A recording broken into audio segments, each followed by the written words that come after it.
Shalom, shalom, bien-aimés dans le Seigneur. Que la paix et la grâce de Dieu notre Père et de notre Seigneur Jésus-Christ soient avec vous. Auguste Nebosson, l'ouvrier du Seigneur, et je voudrais avec vous partager une parole ce soir encore.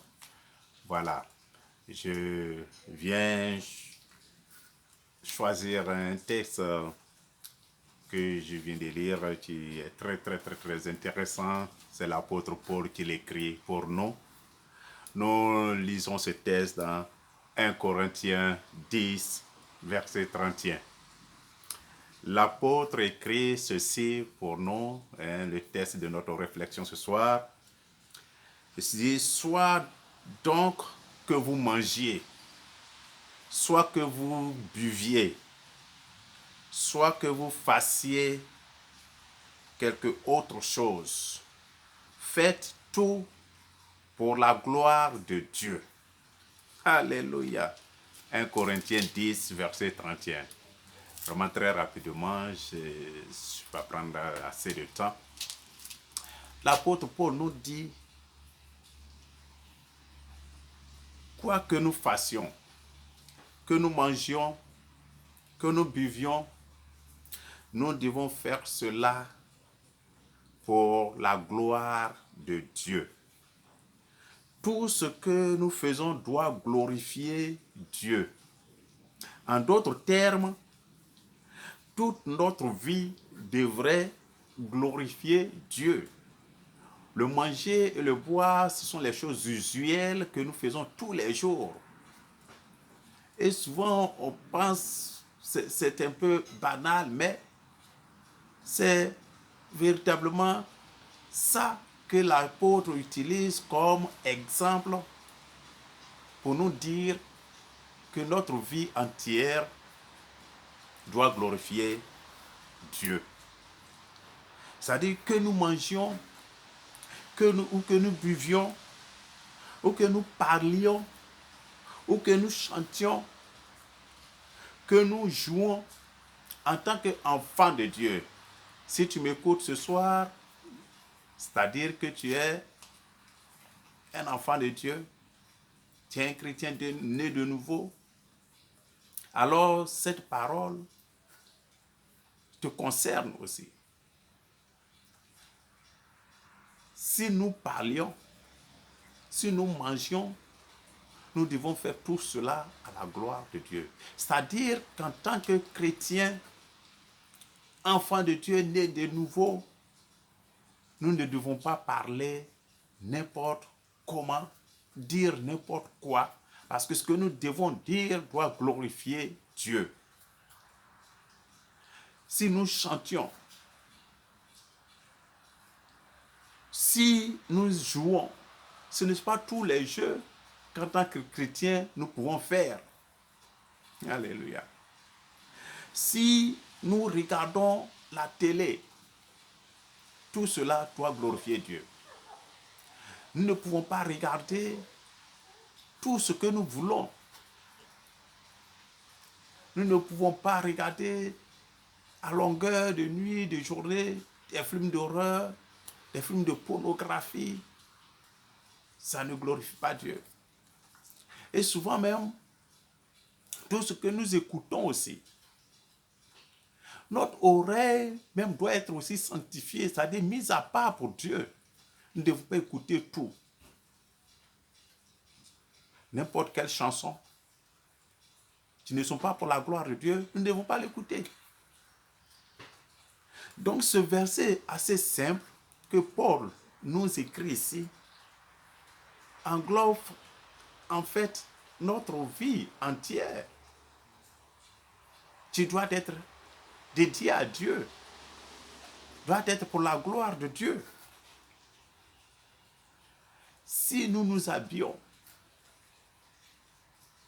tout cela doit glorifier Dieu. Un chrétien ne veut pas s'habiller comme il veut. Nous vivons ici en Europe, quand c'est l'été, quand on voit souvent des jeunes filles s'habiller pour aller à l'église, On a l'impression qu'elles vont à la plage.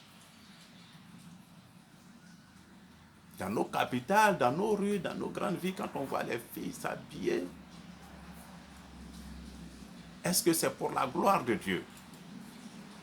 Donc, tout ce que nous faisons, que nous nous habillons, que nous parlions, que nous écoutons, que nous regardons, que nous mangeons, tout cela doit glorifier Dieu, doit être fait pour la gloire de Dieu. Cela pose, bien aimé, la question du sens de notre vie.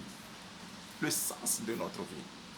Quel est le but de notre vie?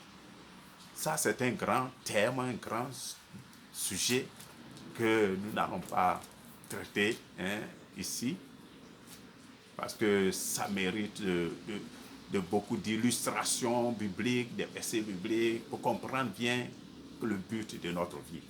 Mais ici, que ta vie glorifie Dieu à travers ce verset. C'est le thème que je traite ce soir. Que ta vie glorifie Dieu. Certaines personnes vivent en se disant, c'est ma vie. Alléluia. C'est ma vie. Je peux faire ce que je veux. Non, mais ce n'est pas ta vie. Si tu lui poses cette question, c'est ta vie. Comment est-ce que tu as eu cette vie-là? Il ne saura pas répondre. Il va peut-être dire, mais c'est mon papa et ma maman qui m'ont mis au monde. Mais quand il va aller interroger son papa, dire, papa, comment est-ce que tu as fait pour me mettre au monde? Comment tu m'as créé? Grand, petit, gros, comment tu m'as... Le papa lui dira, mais je ne sais rien. Moi, j'ai fait seulement un sexe, j'ai fait l'amour avec ma femme et puis tu es venu au monde. Donc cela pose la question de notre existence, le but de notre existence. Nous devons savoir que c'est Dieu qui nous a créés. C'est Dieu qui nous a créés et pour sa gloire. Alléluia. Donc vraiment, il y a Martin Luther qui disait un jour, si un homme n'a pas le sens à la vie, il ne convient pas qu'il vive. Alléluia. Si un homme n'a pas le sens à la vie, alors il ne convient pas qu'il vive. C'est ce que Martin Luther disait. Bien-aimés, nous avons un but. Toi qui m'écoutes, enfant de Dieu, tu as un but. Nous connaissons notre objectif et nous connaissons aussi le chemin pour y arriver. C'est notre Seigneur qui nous le dit dans Jean 4, 14, verset 6. Je suis le chemin, la vérité et la vie.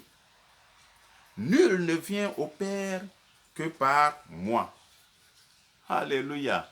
Oui, toi qui m'écoutes ce soir, toi qui me regardes ce soir, ou tu regarderas après cette vidéo, ça veut dire que tu es intéressé, ça veut dire que tu es un enfant du royaume, c'est pourquoi ça t'intéresse, c'est pourquoi tu suis.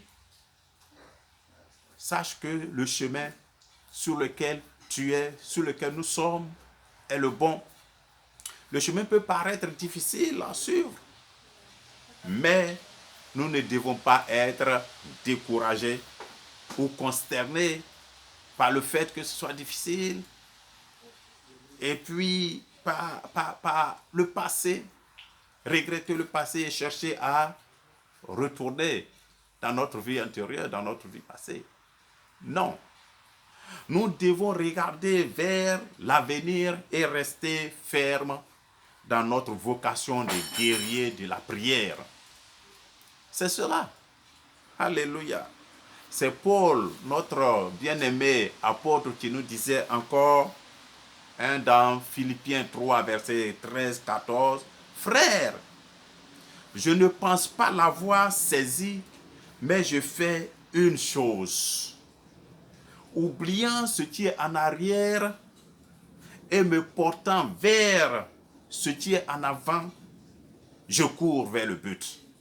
Je cours vers le but pour remporter le prix de la vocation céleste de Dieu en Jésus-Christ. » Alléluia.